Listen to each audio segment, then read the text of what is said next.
Demonetisation दुनिया का सबसे बड़ा स्कैम है। खोदा पहाड़ निकली चूहिया। खाया पिया कुछ नहीं, गिलास फोड़ा बारात।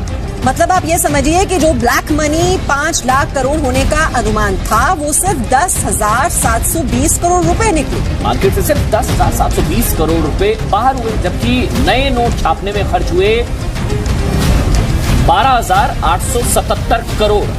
And I've been warning the government that a mass coming, and they are fooling about. They are not clear about what they have to do. India should be preparing itself not just for COVID virus, but for the economic devastation that is coming. Right? I'm saying it again and again and again. Nobody is listening to me. I am sorry to say, our people are going to go through unimaginable pain in the next 6 months. Have been thrown on the banks of River Ganga. In fact, these bodies are likely to be washed downstream, and stray dogs will feed on them, and this can further lead to spread of the virus. Mark my words, take it from me.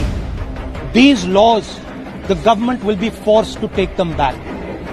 कि हमने 3 कृषि कानूनों को वापस लेने का, repeal करने का निर्णय लिया है। दोस्तों प्रणाम, मैं मोइनुद्दीन, आप देख रहे हैं जनता की आवाज़ 007। साथियों, आज मैं फेसबुक को आगे टच कर रहा था, आगे बढ़ा रहा था, तो मैंने देखा कि एक फेसबुक पर राहुल गांधी ये कह रहे हैं जो मैं आपको बता रहा हूँ। राहुल गांधी कह रहे हैं कि बहुत जल्द एक सुनामी आने वाला है। अगर हमारे मुख्यमंत्री, हमारे प्रधानमंत्री इस बात का ध्यान दें तो ये सुनामी से हम बहुत ही अच्छे तरीके से टक्कर ले सकते हैं। लेकिन राहुल गांधी को चूंकि लोग पप्पू कहते हैं, उनकी बातों को ध्यान न दे करके प्रधानमंत्री हमारे एक स्टेटमेंट में ये कह रहे थे कि मैंने सुना है कि किसी ने कहा है कि भारत में हमारे सुनामी आने वाला है, भारत में हमारे कोरोना की सुनामी ले आने वाला है। लेकिन मुझे तो कहीं ऐसा दिखाई नहीं देता है। वक्त बीतता गया, 6 महीने बीत गए और वो सुनामी ने दस्तक दी। सुनामी जब दस्तक दी तो क्या व्यवस्था हुआ कि मौत भारत में ऐसे छा गई कि जगह जगह लाशों के अंबार लग गए। माँ गंगा में ऐसे ही लाशें बह रही थी।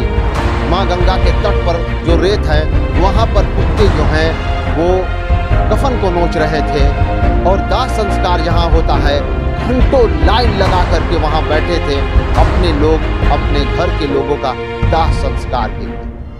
आगे वो बताते हैं कि प्रधानमंत्री जो ये काले कानून लेकर आए हैं उनको बदलना ही पड़ेगा।